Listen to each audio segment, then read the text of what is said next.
you take a look out of my garden out there, you can see some of my containers. I've already cleaned up, and I'm starting to put the containers back out there in preparation for spring grow.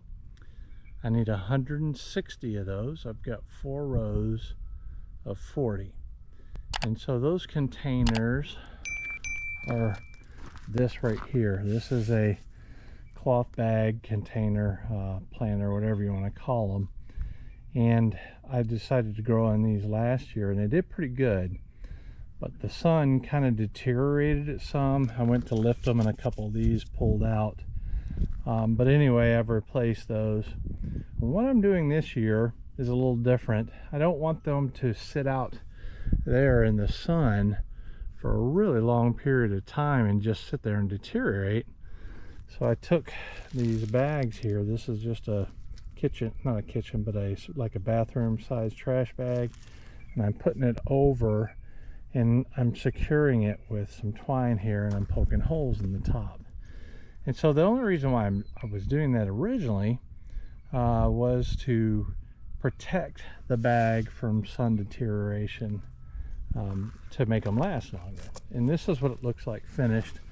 Now I took a screwdriver and I put several holes in the top so water can drain in. When I got done, I was thinking about it, and I was thinking that not only may this prevent sun deterioration, which it should, but it may also act like a mulch in a way, and keeping the container mix wet, not only wetting it and keeping it wet because rain is going to come through, but also throughout the season. Now I'm going to do that for a while. It's real easy to undo these. I have just what they call a trucker's hitch on here, and just pull it off real easy and remove all these if I need to. But it's going to depend on how quick these deteriorate over the growing season and how effective it's going to be. It may have some added benefits as well, as far as disease and pest pressure. So we'll see as it goes. But anyway, that's the whole point. It was originally to prevent sun deterioration out there, and it may also have additional benefits.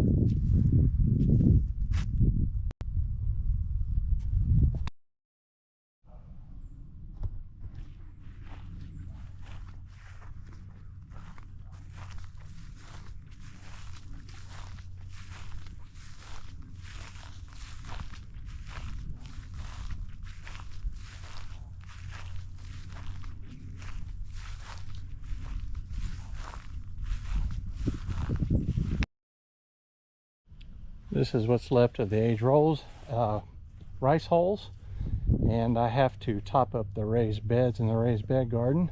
But that's how much I've used so far. Just wanted to show you that, to fill all these containers, and that's the only thing that's in these containers.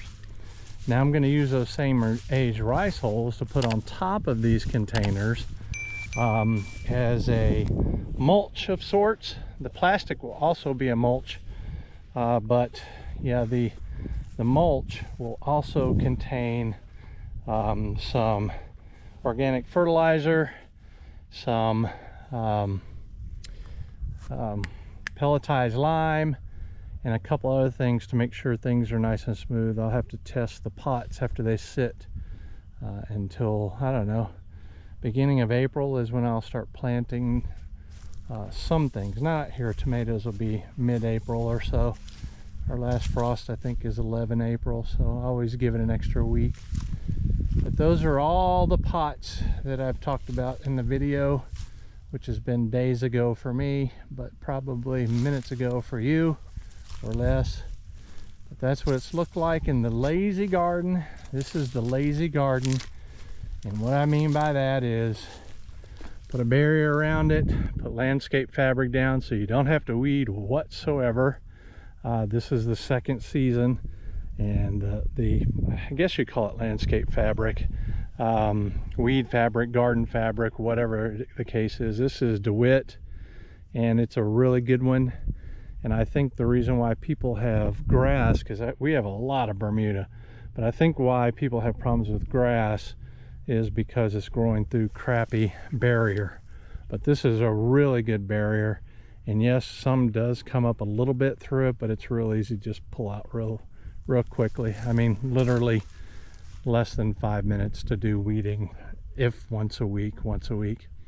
So I'm going to attempt, like I'd probably mentioned, to keep the plastic on, see how long before it deteriorates, use it as a form of a mulch to keep, because the pots are fabric, and so the garbage bag over the outside will help prevent some evaporation but still allow air wicking, and the tops have holes in it so water can hit the mulch, the rice hulls of mulch that I'm going to put down, and it'll, you know, disperse within the pot, and it should stay nice and moist for me. So that's the plan. I've checked the zip ties along all of the I don't know what you call those. Those are, it's really kind of a top of a greenhouse, so to speak. I'm going to put shade cloth over the top of it, and that'll help knock down some of the long sun hours we have. I'll show you that when we get to it. The trellises are nice and secured. I checked the zip ties. I moved a couple up so it's more even across the top here. I can easily walk underneath it. It's just a really good setup. It was the best garden I ever had last year, and this year is shaping up really nicely so far, and I'll bring you back as we go. But for now, this is the Lazy Garden, new for 2024, what's going on or setup.